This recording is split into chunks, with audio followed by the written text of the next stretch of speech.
Time pass के लिए अच्छे हो, गलती तुम्हारी है कि तुम मुझसे इश्क कर बैठे। सोचा नहीं था कि लड़के भी भावुक होते हैं। बहुत तेज गति से घने अंधेरे को चीरती एक ट्रेन निकली, शायद सुपरफास्ट थी। बंद शीशों से किसी किसी डिब्बे से ही छीड़ सी रोशनी बाहर निकल रही थी और ट्रेन के गुजरते ही अंधेरा पटरियों के ऊपर छा गया। कुछ देर सन्नाटा पसरा रहा। उसने सिगरेट जलाई। सिगरेट का कस लेने से निकलती उसकी नन्ही सी आग उस अंधेरे में से चमकी, मानो इस गुप्त अंधेरे में अपने आप होने के एहसास को महसूस कर पा रही हो। वह धुएं के छल्लों को रात की वीरानी में गुम होते देखता रहा। तभी एक और ट्रेन की आवाज आई। मालगाड़ी निकल रही थी। इस समय मालगाड़ियां काफी निकलती रहती हैं। रेलवे कॉलोनी में रहने की वजह से पटरियां और ट्रेन से एक अनकहा सा रिश्ता बन जाता है। ट्रेन का शोर एक समय पर कान को फाड़ता महसूस नहीं होता, बल्कि धड़ धड़ दौड़ती ट्रेन की आवाज की ऐसी आदत हो जाती है कि उसे सुने बिना बेचैनी आसपास चक्कर काटने लगती है। मानो दौड़ती ट्रेन एहसास कराती है कि धड़कनें चल रही हैं। नींद आ ही नहीं रही। कई बार उसे लगता है कि जिंदगी रेल की पटरी की तरह ही होती है। लोग आते हैं, जाते हैं, ठहरते भी हैं, तो कुछ सेकंड या कुछ मिनट के लिए प्लेटफॉर्म पर मुसाफिरों की तरह ठहरते हैं। ट्रेन आते ही फिर सब निकल जाते हैं अगले पड़ाव की ओर। आखिर हर किसी को मंजिल तक पहुंचने की जल्दी होती है। उसे कोई जल्द नहीं है कहीं भी पहुंचने की, और मंजिल का तो उसे पता तक नहीं।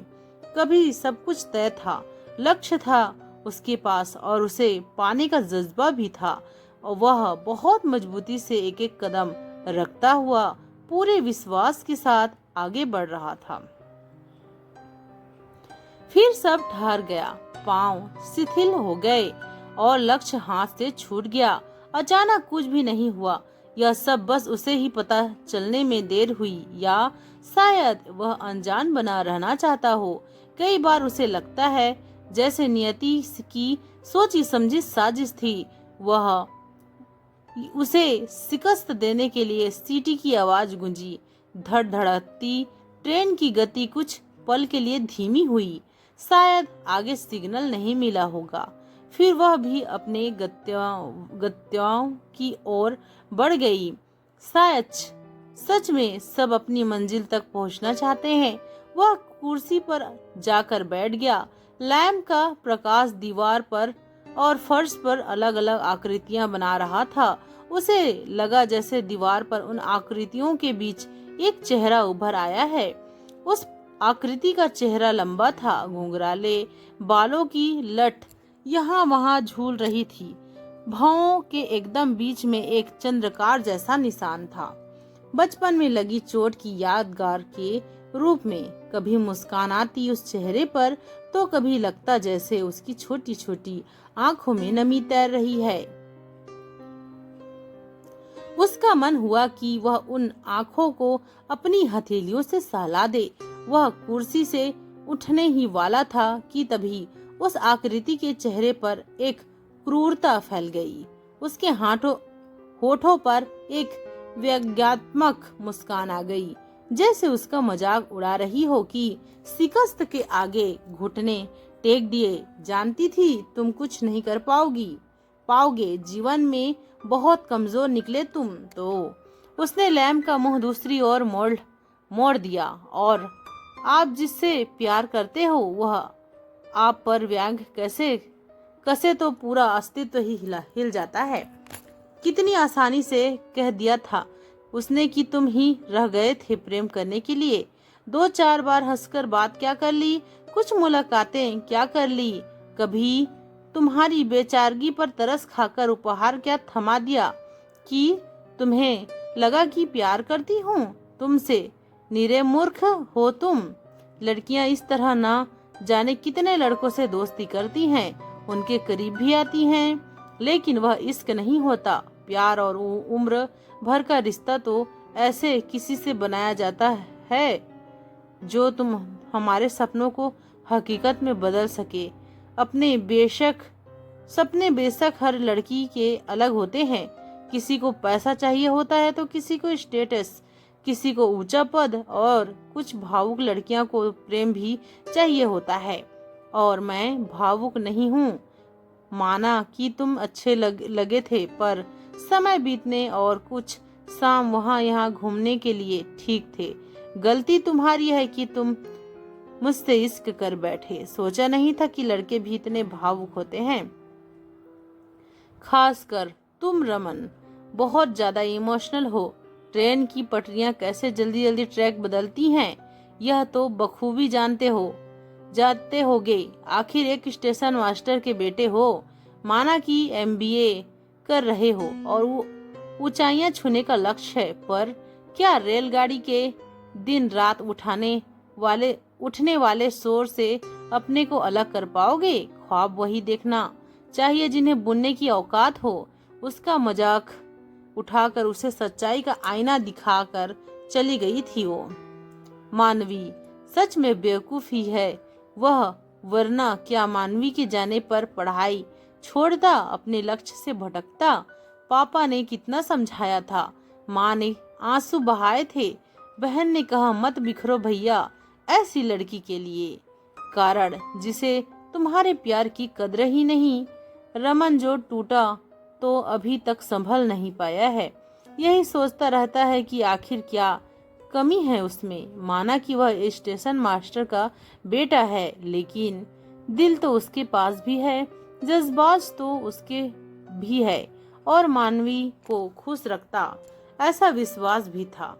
कम से कम उसे मौका तो देती खुद को साबित करने का। बेशक वह उसे चांद तारे तोड़कर लाने का वादा नहीं कर पाया, पर प्यार से उसके जीवन में रंग अवश्य भर देता। ठुकराए जाने का दर्द इतना बड़ा होता है कि वह इंसान की सोच के दरवाजे पर साकार लगा देता है, उसके आत्मविश्वास को हिला देता है। वह चली गई क्योंकि वह तुम्हारे प्यार के काबिल नहीं थी।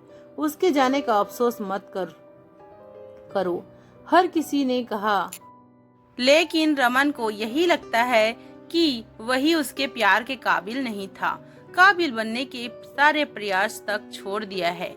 उसने घंटों रोया था, यार्ड में खड़ी रेल के खाली डिब्बे में बैठकर शिकस्त है। मानवी का जाना उसके लिए नहीं कह पाया। वह किसी से उसे नाकाबिल बनाने से बड़ी शिकस्त और क्या दे सकती थी। वह प्यार नहीं करती, वही कह देती, लेकिन उसने उपहास किया कि रमन तुम जैसे इंसान से कोई प्यार कर भी कैसे सकता है। रमन बिस्तर पर जाकर लेट गया।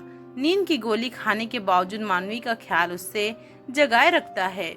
इन दिनों वैसे भी सारा दिन अपने कमरे में रहता है और ट्रेन को आते जाते देखता रहता है। उसके शोर में खुद को खोने की कोशिश करता है। शायद उस शोर में मानवी के वे कहे दब जाए जो जाते जाते उसे देख उठे थे। फिर मिलने की कोशिश मत करना, फोन भी नहीं उठाऊंगी, इसलिए फोन करने का भी प्रयास, कोई फायदा नहीं होगा। कभी आते जाते तुम दिखो भी नहीं, और मैं इस बात का ध्यान रखूंगी। कुछ दिनों में यह शहर छोड़कर जा रही हूँ। उम्मीद है तब तक अपने प्रेम की दुहाई देते हुए मेरे पीछे पीछे नहीं आओगे।